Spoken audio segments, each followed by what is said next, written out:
que c'était instructif pour vous. Et donc, nous avons prévu d'avoir ce moment d'échange. Et donc, j'ai le plaisir d'avoir ici à mes côtés, honneur aux dames, galanterie oblige, donc Aïda Gerari, qui est notre directrice marketing de Fromagerie Belle Maroc. Nous avons notre ami Denis Ruyer qui vient d'arriver au Maroc, donc il y a 5 semaines à peu près, je pense, pour prendre la responsabilité de l'usine de Tanger. Et donc à sa droite, monsieur Ahmed Andalousi, qui est un pur produit de la société, 35 ans d'expérience, et donc qui est aujourd'hui directeur des ressources humaines, donc Moudir Mawali al-Bachariya. On va essayer de ne pas être trop long. On va partager avec vous quelques messages caractéristiques de la société. Et selon l'agenda suivant, ça marche pas. Tac.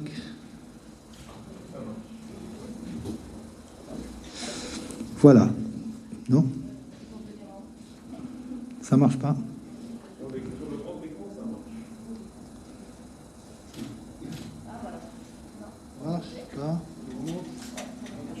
Voilà. Donc l'objectif, c'est de vous présenter un petit peu le groupe de Fromagerie Belle Maroc. Donc nous sommes... ça ne bouge pas ici. Ça ne bouge pas. Voilà. Merci à notre ingénieur informaticien.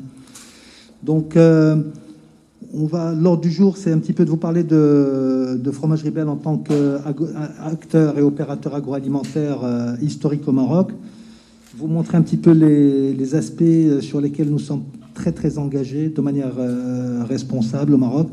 Vous parler un petit peu du fait que le capital humain est quelque chose de primordial et c'est notre atout numéro 1. Et rentrer dans un peu plus de détails sur des compléments d'information par rapport au site industriel que vous avez visité.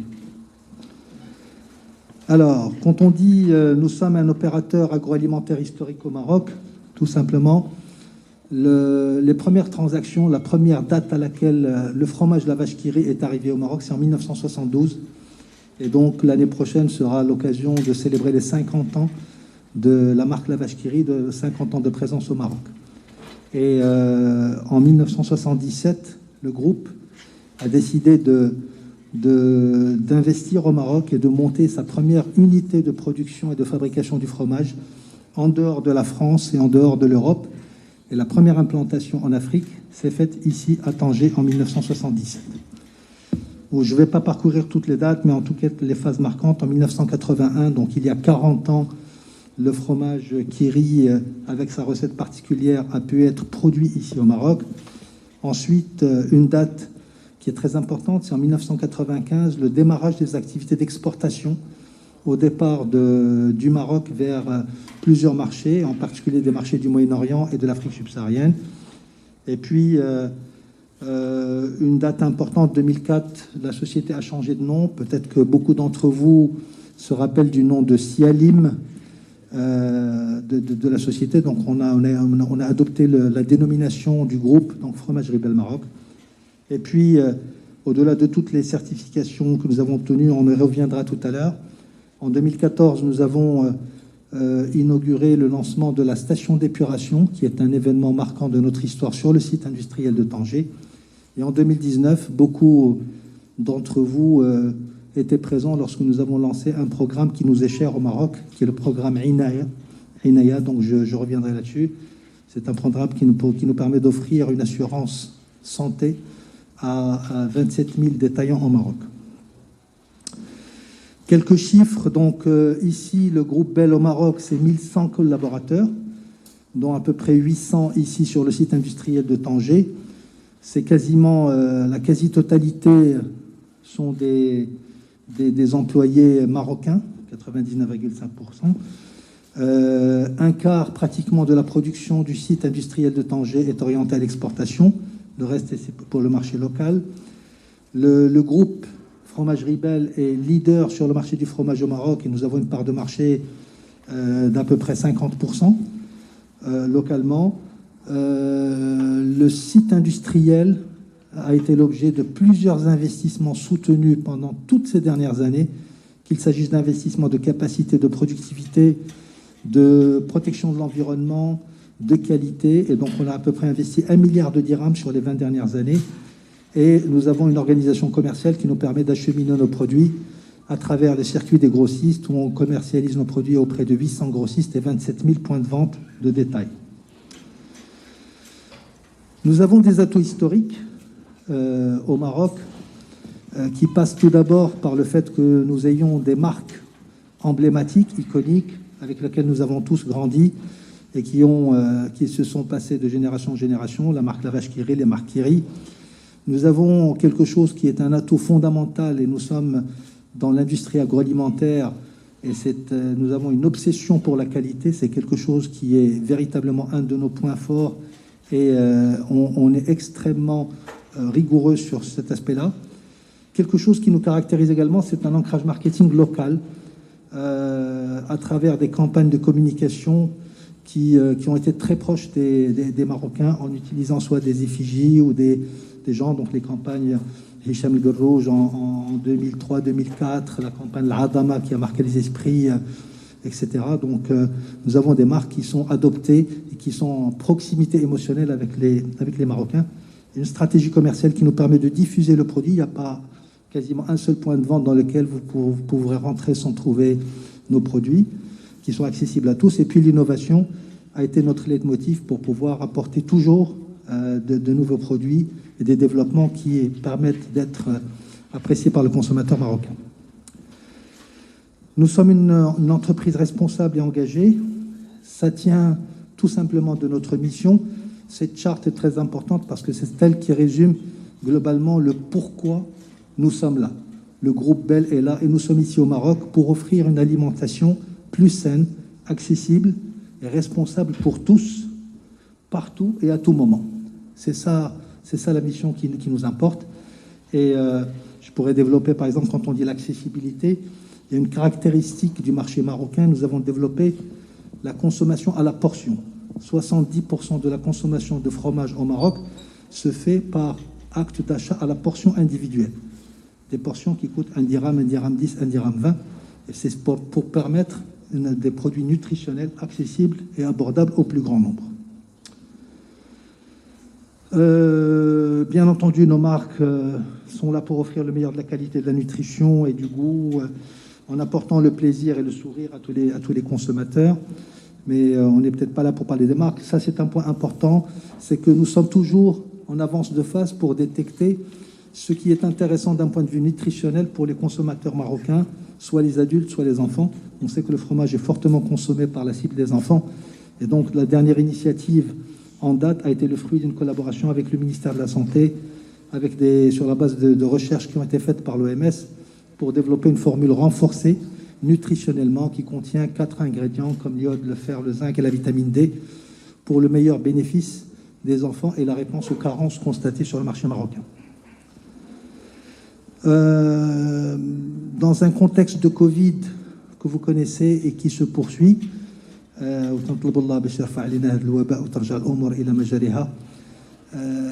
avons été fortement mobilisés pour assurer la continuité de nos opérations depuis l'avènement du Covid et nous avons fait de la santé et sécurité de nos collaborateurs la première priorité. Alhamdoulilah, nous avons assuré, grâce au déploiement de tous les gestes barrières, de toutes les mesures sanitaires de prévention, de toutes les dispositions de communication, de sensibilisation, on a réussi à avoir un très très faible pourcentage de notre effectif qui a été touché par la pandémie. Et donc nous avons pu assurer la continuité du business. Et en tant qu'acteurs engagés localement, socialement, nous avons fait notre devoir de citoyen, répondant à l'appel de Sa Majesté, en contribuant au fonds Covid avec une dotation de 5 millions de dirhams et 2 millions de dirhams de distribution en dons produits à diverses associations. La solidarité est une valeur importante chez le groupe Bell. Nous organisons dans nos différents sites, soit ici à Casablanca, soit dans notre centre de Mohammedia de la plateforme logistique, soit au siège à Casablanca, très régulièrement des campagnes de dons du sang. Et on sait qu'aujourd'hui, le Maroc a énormément besoin de renflouer la banque de sang. Nous faisons des campagnes de dons de produits aux associations. Nous avons des initiatives de soutien d'action en faveur de l'éducation et l'épanouissement des enfants avec des collaborations avec certaines fondations qui sont connues sur la place, comme la fondation Zakura, comme l'association Tibu Maroc, etc. Et puis on a des programmes très spécifiques, on a la possibilité même à des employés chez nous qui veulent se lancer sur des initiatives de RSE, à prendre des mises en disponibilité avec un financement par la fondation du groupe Bell, etc. Et puis j'en parlais en introduction, nous sommes très très fiers du déploiement, du lancement depuis 2019 d'une initiative très particulière qui était une première dans le groupe Bell. C'est ce programme Inaya, qui est un programme de fidélité que nous proposons aux 27 000 détaillants, les petites épiceries, les grandes épiceries avec lesquelles nous travaillons, en leur offrant une couverture et une assurance santé, et qui a suscité un très très fort accueil, un accueil très positif de leur part.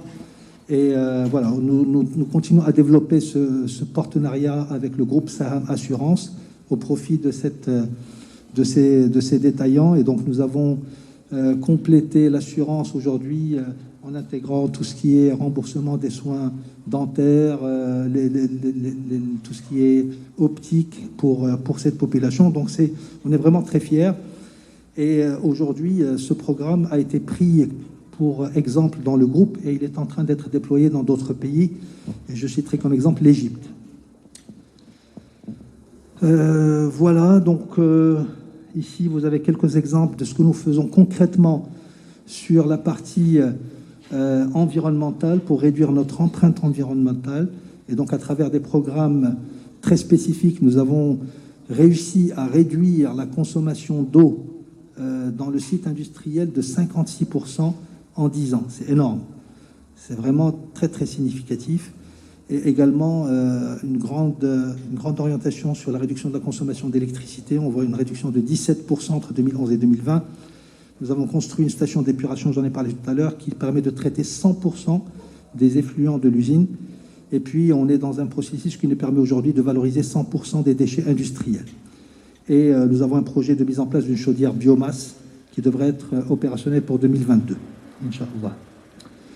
Voilà, je vous ai dit que le capital humain était notre premier atout des fromageries Bell Maroc. Nous en sommes fiers et convaincus. Nous articulons notre façon de travailler autour de 3 valeurs fondamentales qui sont l'engagement, l'audace et la bienveillance. Et derrière chaque valeur, il y a des choses que nous devons vivre au quotidien dans notre comportement managérial. La santé et la sécurité de nos collaborateurs est une priorité pour nous. Vous pouvez voir que nous avons un très grand focus sur des heures de formation en matière de sécurité. 23 000 heures de formation de sécurité délivrées entre 2016 et 2020, et ce qui a permis de réduire de 81% le nombre d'accidents de travail entre 2014 et 2020. C'est juste énorme, parce que l'élément humain est ultra important pour nous, et donc ça fait autant d'accidents en moins, avec une diminution également du taux de gravité de 19% pendant toute la période. Et nous avons formé pratiquement 81% de nos collaborateurs aux gestes de premier secours et intervention. L'investissement continue dans le développement des compétences locales. Oui, 9000 heures de formation. On a des plans de formation validés chaque année dans les différents domaines. Nous avons un comité de direction aujourd'hui, alhamdoulilah, qui est à 90% marocain, avec un tiers de femmes, dont une est à mes côtés et 2 sont à Casablanca. Et puis, nous avons la fierté d'avoir de nombreux talents marocains qui sont sortis de différents départements, et en particulier de cette usine de Tanger, et qui se sont mis au service du groupe dans d'autres filiales. Et je ne sais plus, on a eu combien au Canada qui sont partis? 8 personnes. Donc, 8 personnes ont été retenues après des entretiens conduits par nos homologues du Canada. Et nous avons 8 personnes qui ont emmené femmes et enfants et leurs familles pour aller s'installer au Canada pour lancer l'usine du groupe Bell au Canada. Nous avons fait des missions d'assistance en Algérie, en Égypte, en France. Donc, alhamdoulilah, c'est une vraie, en Côte d'Ivoire ces dernières années. Donc, c'est un vrai motif de fierté pour nous. Voilà, donc là, on passe au site de Tanger. Et pour vous donner un peu plus de spécificité, donc si Denis veut bien prendre la main. Bonjour à tous. On va appuyer, c'est bon? Ça marche. Ouais, ça marche. Donc le site de Tanger, effectivement, est un site d'excellence. Aujourd'hui, le groupe Bell possède effectivement 34 usines de par le monde. Et l'usine de Tanger est l'usine de référence, effectivement, sur l'usine de production de la vache qui rit. On a à peu près une dizaine d'usines dans le monde qui fabriquent de la vache qui rit. Et l'usine de Tanger est celle qui est la plus importante, effectivement, dans le dispositif Bell.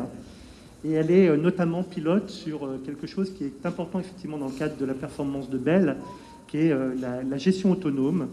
Et donc c'est un projet qui a été initié il y a maintenant de nombreuses années et sur lequel le site a été pilote et qui contribue effectivement à mettre en place des îlots autonomes de production.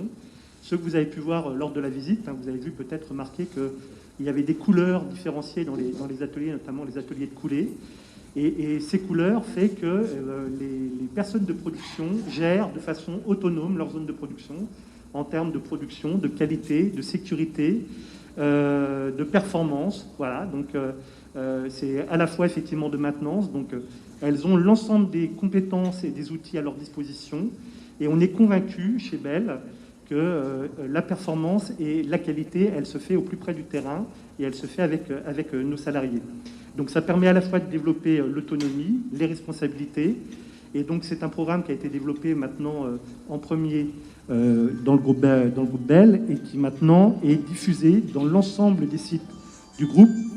Et on peut estimer aujourd'hui que le site de Tanger a pratiquement 1 an ou 2 ans d'avance sur l'ensemble des autres sites industriels.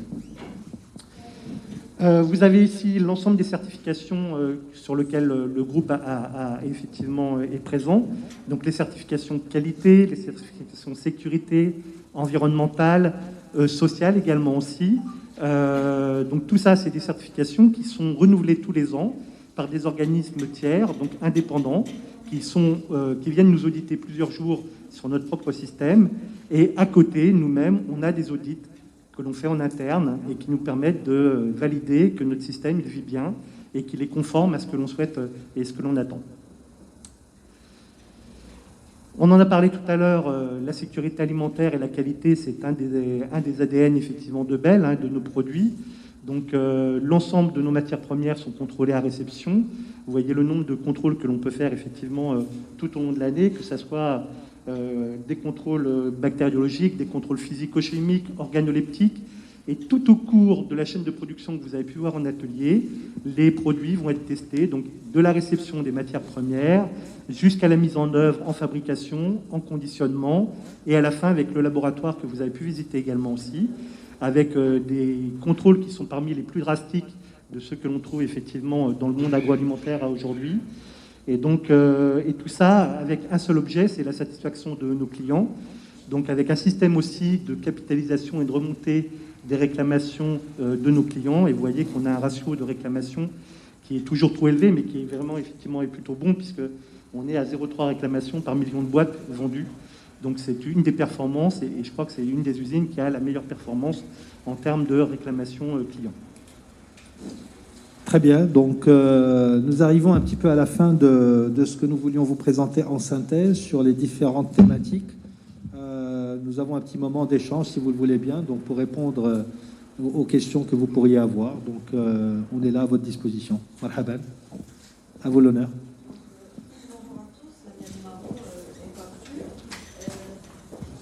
Un petit point, pour éviter de passer les micros de main en main, je suggère que l'hôtesse tienne le micro. Donc je disais bonjour à tous, Lamia Boumaro, EcoActu. Donc j'ai 3 petites questions. Si on peut avoir une idée sur le chiffre d'affaires à l'export, vous avez dit que ça représente un quart de la production de l'usine. Et qu'est-ce que ça représente par rapport au chiffre d'affaires du groupe Maroc? Une deuxième question par rapport au programme INEA. J'étais là présente et il était question de le lancer en 2 phases. Une première phase qui allait toucher 27 000 détaillants et une deuxième phase qui allait toucher 24 000. Où en êtes-vous par rapport à cette deuxième phase? Et une troisième question au nouveau directeur général de l'usine. Vous êtes là depuis 5 mois. Quels sont les objectifs que vous vous êtes fixés? 5 semaines. 5 semaines, excusez-moi. 5 semaines. Un peu, on voudrait avoir une idée sur les objectifs que vous vous êtes fixés. Merci. Je répondrai par la question sur Inaya. Donc effectivement, nous étions d'abord une phase 1, les 27 000 points de vente. auprès desquels nous avons vulgarisé le programme. Il y a toujours la montée en puissance et l'éducation de ces détaillants pour pouvoir utiliser au maximum le produit que nous leur mettons à leur disposition. Sans détour, la crise du Covid nous a perturbés dans la deuxième phase du projet. Nous étions concentrés sur beaucoup plus la continuité de business. On avait beaucoup de contraintes. On ne pouvait pas organiser des réunions d'information, de sensibilisation au niveau des différentes agences avec le groupe Saham. Donc cette deuxième phase a pris une année de retard. Et donc on attend de sortir un petit peu de ce Covid pour pouvoir élargir. Nous avons commencé à explorer auprès d'une autre population qui sont les grossistes, pour voir un petit peu ce qui peut les intéresser. Là, il n'y en a pas autant, parce que vous savez qu'au Maroc, il y a 110 à 120 000 points de vente. Donc là, on est toujours dans la première phase et on explore ce qu'on peut faire avec les grossistes sur cette partie-là. Le chiffre ALEF, je vous dis, donc aujourd'hui, globalement, c'est 25%. L'année dernière, c'était 25%. L'année d'avant, c'est 40%. Donc c'est très, très variable en fonction des marchés de destination. Je n'ai pas de... Les systèmes de facturation ne sont pas les mêmes, n'obéissent pas à la même règle. Donc je pourrais vous fournir l'information séparément en dehors de ce meeting si vous le souhaitez, il n'y a pas de problème. Mais ça, je ne peux pas vous dire. La Covid a impacté beaucoup de marchés à l'exportation, mais ce qui nous a beaucoup impacté dans l'exportation, c'est la crise du Liban. D'abord la crise économique du Liban, avec la très forte dépréciation de la monnaie, la quasi-faillite du système bancaire, et puis la problématique de sécurité à post-explosion qui a mis le pays un petit peu en situation extrêmement détériorée. Donc le Liban est un marché de destination important qui s'est beaucoup déprécié, et sur d'autres pays, effectivement, sur lesquels on avait l'habitude d'exporter, le Covid a impacté la consommation de manière importante. C'est pour ça que d'habitude, l'export représentait quasiment 40% de la production. Et c'est tombé l'année dernière au chiffre de 25%. Voilà, merci sur les priorités de l'usine, rapidement. Sur mes priorités, effectivement, c'est de maintenir cette usine au niveau où elle est aujourd'hui, c'est-à-dire une référence, un pôle d'excellence pour le groupe. On en a parlé effectivement dans les initiatives qui ont été lancées, que ce soit en sécurité, en qualité, en performance. Après, dans les grands chantiers qu'il y aura probablement devant nous, il y aura probablement la digitalisation également aussi. C'est quelque chose qu'on est en train de travailler de façon très sérieuse, voilà. Et c'est des programmes qui se monteront effectivement sur plusieurs années. Donc on continuera dans cette partie qui est à la fois la performance industrielle, le zéro papier au poste de travail, la mutualisation effectivement des données, la façon de les exploiter. Donc c'est autant de domaines sur lesquels Tanger est plutôt en avance par rapport aux autres usines et sur lesquels on souhaite bien s'ancrer et continuer à être pilote pour le site. Bonjour, Ilham Amrani du journal Le Matin. Vous avez presque répondu à ma première question en liaison avec la crise, quelles perturbations le groupe il a vécu, il y a des perturbations liées à la crise. Est-ce qu'il y a eu des ajustements, peut-être des nouvelles orientations stratégiques qui ont émané de cette crise? J'ai une deuxième question par rapport au lait, le lait UHT de Kiri. Est-ce que quel positionnement déjà vous adoptez sur ce marché? Est-ce qu'il est intéressant pour un groupe comme le vôtre? Et j'ai une question par rapport aussi à votre flotte, la flotte de distribution, le volume de cette flotte. Et voilà. Et si vous comptez développer de nouveaux marchés, de nouveaux produits en Europe, il y a par exemple Kiri, la vache Kiri, gruyère, fromage bleu. Est-ce que ce sont des produits que vous pourriez développer sur le marché marocain dans le futur? Merci. Très bien. Ça fait beaucoup de questions. Donc, on va essayer de répondre. Donc, par rapport, je pense que la question toutes les questions sont intéressantes, mais celle qui est vraiment un sujet d'actualité, c'est comment la Covid a impacté la consommation et la structuration du marché. Nous avons été impactés ici au Maroc. La consommation a été impactée parce que, je vous l'ai dit tout à l'heure, 70% de la consommation du fromage se fait par des achats qui se font à la portion et qui sont, une grande partie de ces 70%, c'est de la consommation hors foyer.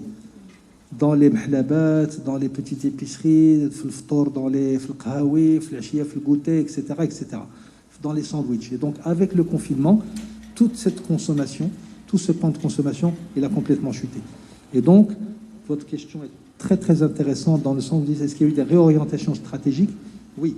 Nos réorientations stratégiques ont été de deux ordres. Le premier ordre, c'est de nous assurer que dans un contexte où le consommateur est fortement touché dans son pouvoir d'achat par la crise, beaucoup de gens ont perdu leur emploi, beaucoup de gens ont perdu des revenus significatifs, il était très important pour nous de ne pas pratiquer d'augmentation tarifaire pour pouvoir assurer l'accessibilité et l'abordabilité de nos produits au plus grand nombre. Le deuxième point, c'est qu'avec le confinement, de nouveaux modes de consommation sont apparus, pas qu'au Maroc, même en Europe et aux États-Unis, c'est le culinaire. C'est l'utilisation de fromage dans des recettes culinaires à la maison. Et donc les mamans, quand elles sont restées confinées avec leurs enfants, ont utilisé le fromage pour des recettes simples, avec les pâtes ou avec les pizzas ou avec des choses. Et donc de nouveaux besoins ont émergé et nous avons su y répondre avec notre offre actuelle. Et pour répondre à une de vos questions, nous avons des programmes... Il y a une augmentation de la demande. Il y a eu une augmentation de l'utilisation du fromage dans les foyers pour des recettes culinaires, pour la partie culinaire, et donc il y a une augmentation de la demande de ce point de vue-là, mais qui est loin de pouvoir compenser toute la baisse qui a été enregistrée par ailleurs. Et donc, au titre de ces nouveaux usages et au titre de l'expression des besoins des consommateurs, nous développons de nouvelles formules, de nouvelles recettes qui sont à l'avant-garde de ce que le consommateur marocain évolue. Aujourd'hui, le consommateur marocain utilise le fromage de manière classique, mais il y a de nouveaux pôles de goût qui émergent.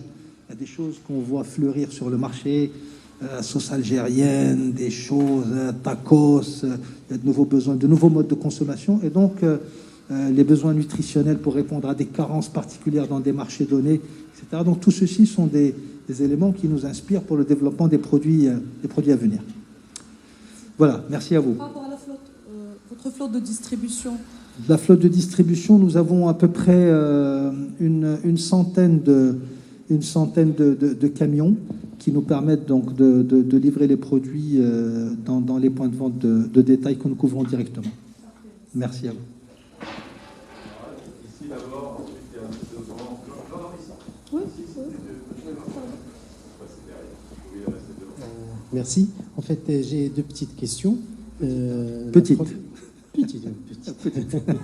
Donc la première, c'est par rapport au positionnement prix. Vous avez répondu en partie, oui. Mais on aimerait bien avoir plus de détails parce que là, on voit la concurrence qui se développe, oui. De nouveaux produits qui fleurissent, comme vous dites. On aimerait bien savoir comment vous gérez votre positionnement prix pour que votre produit soit, comme vous le dites, accessible au grand public. Ma deuxième question concerne un petit peu, vous êtes un groupe important de l'agroalimentaire, partie fromagerie, vous avez une bonne part de marché. Est-ce qu'en parallèle, il y a assez de création de l'emploi? Il y a assez de création de l'emploi au niveau de votre groupe.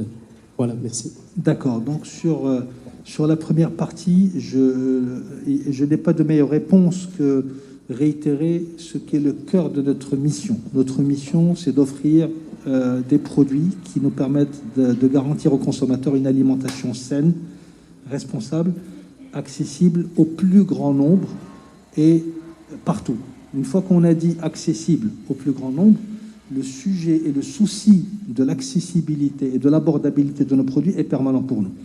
D'ailleurs, nous sommes le seul modèle au monde où nous avons développé cette consommation à la portion, à l'unité. Ça n'existe nulle part ailleurs. On a été précurseur parce que c'est le meilleur moyen de vendre le meilleur d'un produit nutritionnellement intéressant pour les familles et pour les enfants à 1 dirham, entre 1 dirham et 1 dirham 10. Donc aujourd'hui, qui n'a pas pris un sandwich avec une demi-baguette, نسكوميري ودير فواحد الفرماجه وشي حاجه ديال الفرماج حمر وكويس ديال اتاي ب5 دراهم هذا مغدي ولا فاطر ناضي. هذا هو l'essence qui est dans le cœur de notre mission. Donc ça, et 70% des ventes de fromage se font comme ça. Donc l'accessibilité reste notre leitmotiv et on ne bouge pas. Et la deuxième question, la création d'emplois. Alors, il y a des créations d'emplois sur des nouveaux métiers qui se développent. Donc,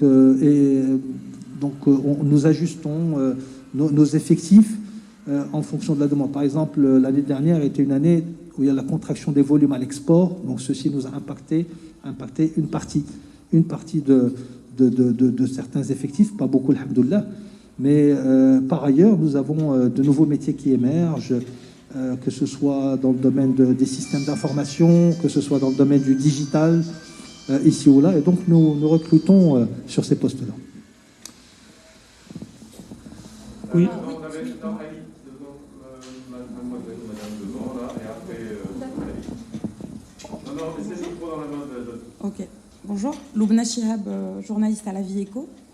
Bah, moi, je vais surfer sur la vague de l'impact des facteurs exogènes, enfin, sur votre chiffre d'affaires.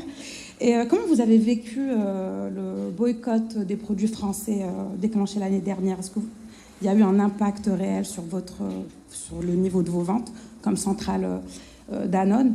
Peut-être ma deuxième question par rapport au chiffre d'affaires ventilé par région du Maroc, pour avoir un peu une idée, juste en gros.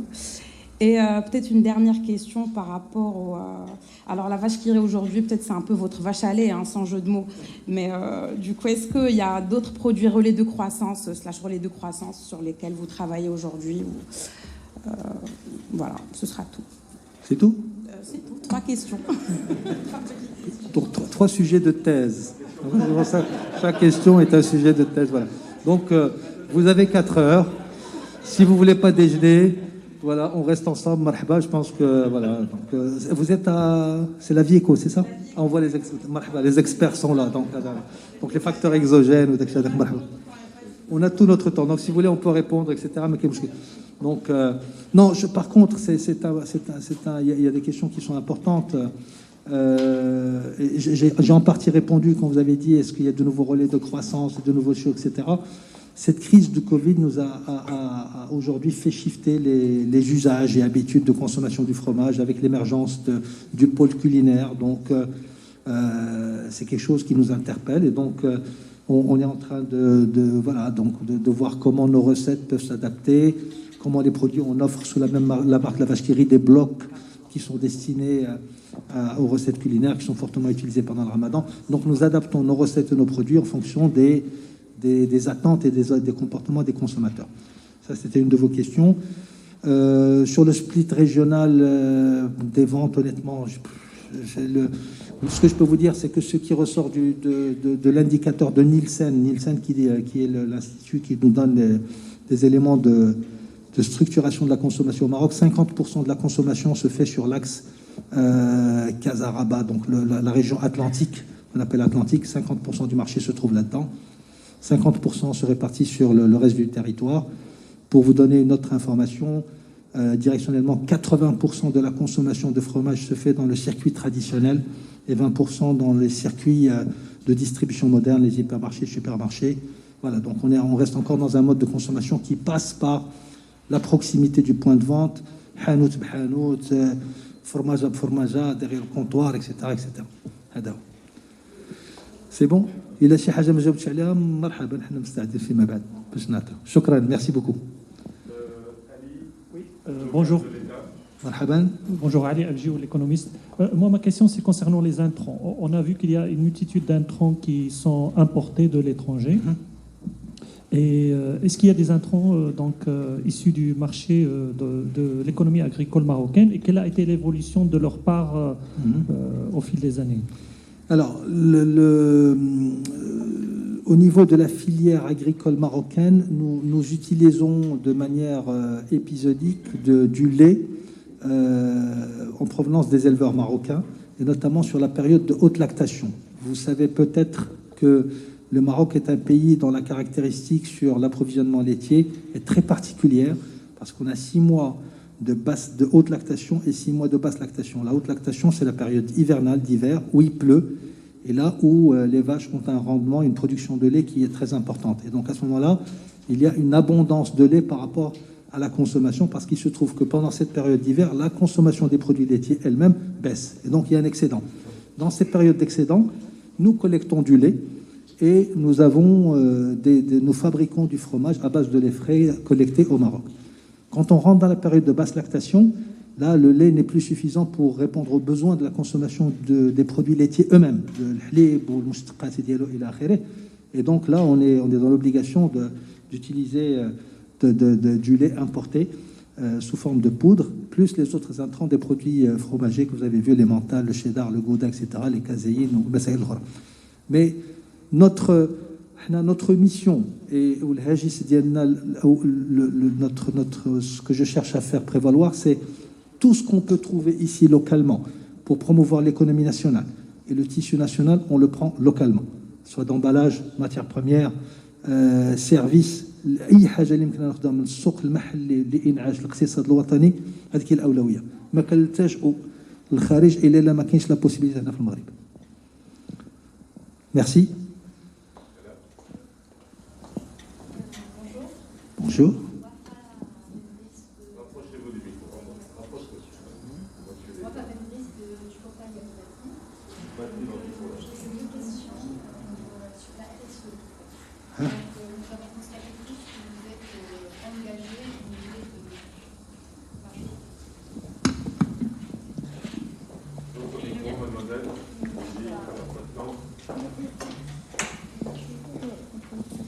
Bon, je reprends, vous m'avez entendu?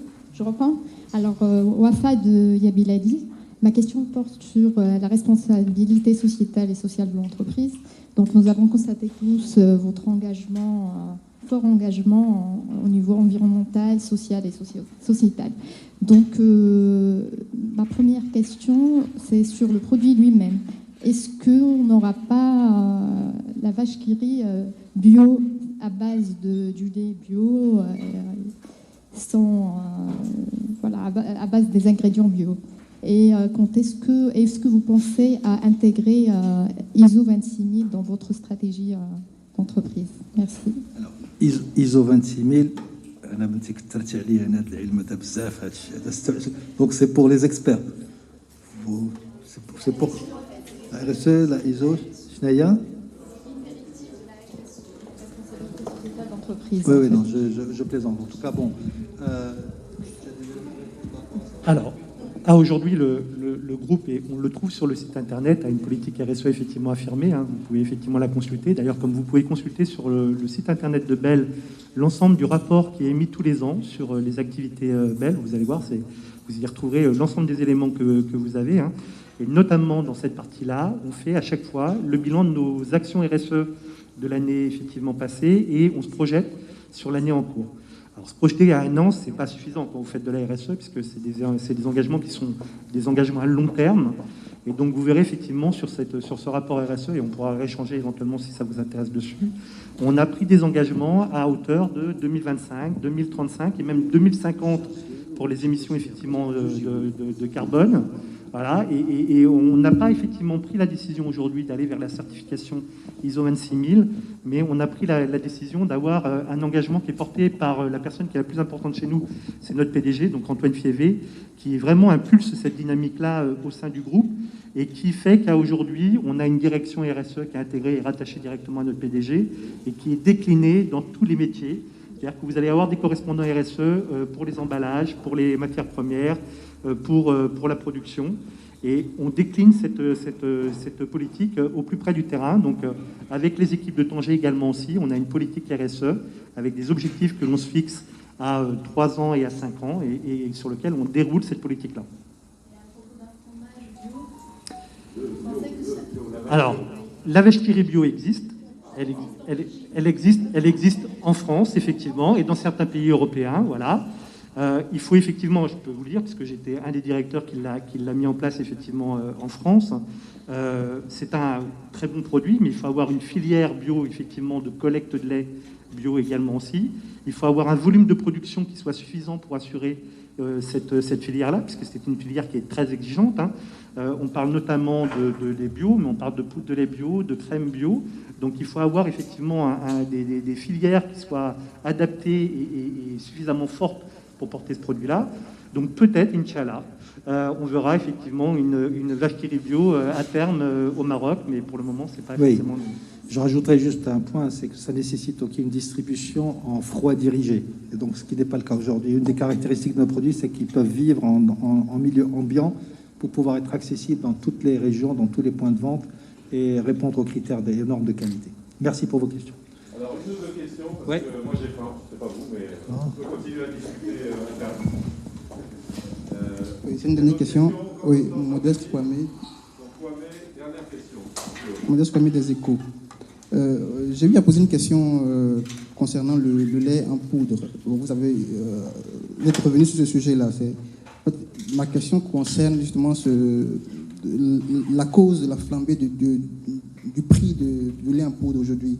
Est-ce que seulement uniquement la Covid pourrait expliquer justement cette flambée? Et est-ce que justement cette flambée, elle est encore d'actualité sur le prix du lait en poudre aujourd'hui? Et comment est-ce que cela impacte aussi vos activités?